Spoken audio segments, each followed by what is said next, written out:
Hey everybody, this is Shehan Jeyarajah from over at Dave Campbell's Texas Football, and I'm here to bring you a recap of Week 14 of the college football season. And this is a new feature that we're doing. This short little video will only be about 5 to 7 minutes, just kind of a real quick recap. We'll do a little bit more in-depth coverage, obviously, on the website, texasfootball.com, on the podcast tomorrow, The Republic of Football. But this is just a way to get some quick thoughts off the top of our head and kind of give you a quick little recap of the season. So if you like it, let me know. My Twitter's at Shehan Jeyarajah. You can find us on Twitter at DCTFCFB. But let's go ahead and get right into it. The first thing that you need to know about from the college football weekend, the Rice Owls, man. They finally have a signature performance under Mike Bloomgren. They beat number 21 Marshall 20-0.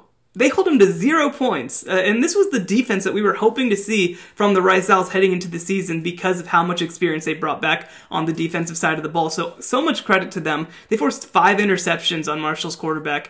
Just a tremendous performance all the way around. And look, it was kind of, I feel like we were kind of waiting for this, right? We've kind of been waiting. We've seen the signs. We've seen okay, you're being competitive. You're giving everybody a tough battle, but you kind of need to win one of these sometimes, right? And to go out there against Marshall, the class of Conference USA, by the way, and to put on the performance that they did, I think that's very impressive. It says a whole lot of good things about where Rice is, I think, right now as a program. Moving on, Texas A&M versus Auburn. Texas A&M picks up a 31-20 win over the Auburn Tigers on the road, by the way. And I think that this game actually reminded me a lot of the game that happened last year. Auburn last year gets up, I think it was 28-13 or something like that, maybe 28-6 or something like that, and just kind of sits on the game, right? And Texas A&M isn't able to sit on the game. They're not able to get a big enough lead to do that, but just the way that they physically dominated this game. You know, I've heard it described before as like a crock potting, right? That's what this was. You put all the ingredients into a pot, and you just let it simmer there, and eventually it's done. It's not a close game. It was a dominant performance in its own way. And this Texas A&M defense is really coming along in a big way, especially on the defensive line. And, you know, it was very impressive for them to play as well as they did without Damani Richardson in the lineup, getting some other guys in back there. And so, yeah, it was just a very solid performance all the way around. And I think that, you know, look, the one thing that I'll say is that I think Texas A&M over these next 2 games against Ole Miss and against Tennessee, their offense really needs to put together a dominant game. I think that that's sort of the last step for Texas A&M's playoff case. And who knows if it'll be enough to get in front of Ohio State. I mean, there's obviously a million things that go into that. But I think that Texas A&M can put itself in a really good spot based on what it's done so far. Moving on, Baylor Oklahoma, which is a game that actually just finished for me. Baylor, great defensive performance in a 27-14 loss to Oklahoma on the road. They hold Oklahoma, again, Lincoln Riley's Oklahoma, to 4.6 yards per play and 27 points. And I don't actually think that shows how well they played on defense because the offense was so bad. And we'll have all off-season and, you know, the next several weeks to talk about the offense. I don't really want to get into that right now, but defensively, just a great battle. They really attacked them from a lot of different angles. You can tell that they really game planned for this game.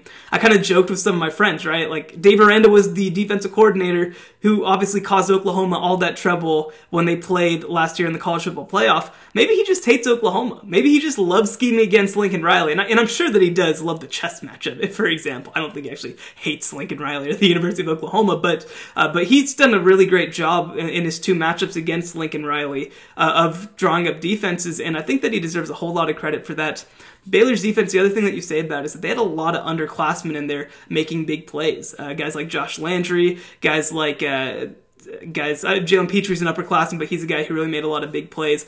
Christian Morgan was another guy who was in there a whole lot. So I think that this defense is in really good shape. I think it's in really good hands, and I think that we kind of have seen this year what this defense is going to look like heading forward, and I expect no drop-off for Baylor as they head forward. Let's hit on a couple more games. Tcu Oklahoma State, that was a very weird game, but TCU manages to pull away, win a big game over Oklahoma State. 29-22 ends up being the final, and it was a weird game. It wasn't, you know, a very clean game, but defensively, we finally saw TCU manage to get back a little bit to what they've been the last couple of years. And I think that's the biggest thing that you kind of wanted to see if you are a TCU fan, is for that defense to feel like it's a dominant defense again. And they were able to do that. The other thing that I'll say is that Quentin Johnston at wide receiver, I mean, he is a star in the making. Oklahoma State has some really good defensive backs, even though a couple of them went out throughout the game, and he made them look like children. This is a true freshman out there in Quentin Johnston from Temple, and he's a big-time player. He's going to be a top NFL draft pick.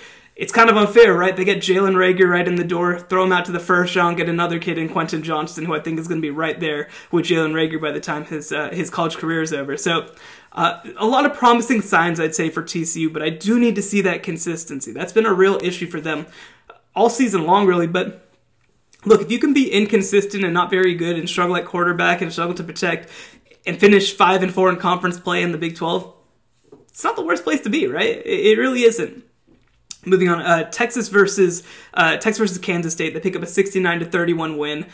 If you thought that Tom Herman was going to walk out the door quietly, I don't think that you know Tom Herman. He does his best work when his back is against the wall, and I'm not sure if that's going to mean that he has a chance to save his job, because it might just be over, right? That ship might have sailed rather at this point, but I do think that he's going to continue to go out there, cause issues for people, and you know, this is the sort of thing that Tom Herman can do, and the thing that Texas can do when they're really motivated. Like I said, when their back is up against the wall, you just wish that you could see this when their back isn't up against the wall. There's all these stats about Tom Herman as an underdog, and especially as a double-digit underdog, and maybe he's just somebody who's really good in these underdog situations, but that's not something that you can do at Texas, where you are the ultimate Goliath. You're the ultimate overdog? I don't know exactly what you'd call that.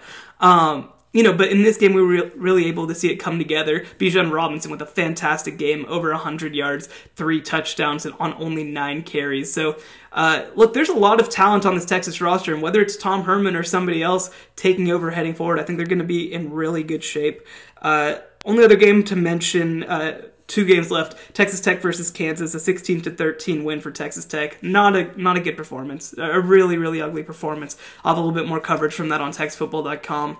But look, this is the last game of the season for Texas Tech, and I think that Matt Wells had an opportunity to come out there and potentially put together a really nice performance and end the season on a high note, and he didn't do that. So now, you know, the talk's going to get louder. The calls for, you know, for him to let go of staff is going to get louder. The call for, you know, from donors for potentially him to get let go is going to get louder, which obviously should not happen. I mean, I don't think personally that it's fair to really fire a coach until at least 3 years. I think that you just need time to be able to come in there. But look, I think that he was billed as a developmental coach, and that development is kind of slowing down a little bit. So I do think that we need to see some changes over the offseason. And the only other game of the weekend, North Texas versus Louisiana Tech, 42-31 win for Louisiana Tech. Just an ugly performance for North Texas. And I'm able to to accept some of it on the defensive side of the ball with the issues that they've had with COVID. But, you know, on offense, it's just the quarterback play is unacceptable. I mean, that's what it comes down to. I think that they've played well on the offensive line. They have a lot of skill position talent, but their quarterback play just week in and week out. I mean, completing 54% of your passes when you're running the kind of air raid system that Seth Luttrell runs. I mean, that's crazy. I don't know another word to say other than that it's crazy. But, you know, the one bright spot, Jalen Darden moving into the North Texas record books. He's a guy who he has 15 touchdowns this season to lead all of college football in just 8 games. So he's a fantastic player. If you're an NFL team watching this video, please draft him. But otherwise, just a lot of question marks, like with Texas Tech. There's going to be a lot of question marks for North Texas as they head forward. Anyway, that's all from us. Thank you so much for watching. Like I said, you can give us some feedback at Shehan Jeyarajah on Twitter, at DCTFCFB. Follow us on Facebook, Dave Campbell's Texas Football. Follow us on Twitter at DCTFCFB. Find all of our work at TexasFootball.com. Become a subscriber at TexasFootball.com/subscribe. Thanks so much for joining us, and make sure and check out TexasFootball.com for more continuing coverage of the college football season.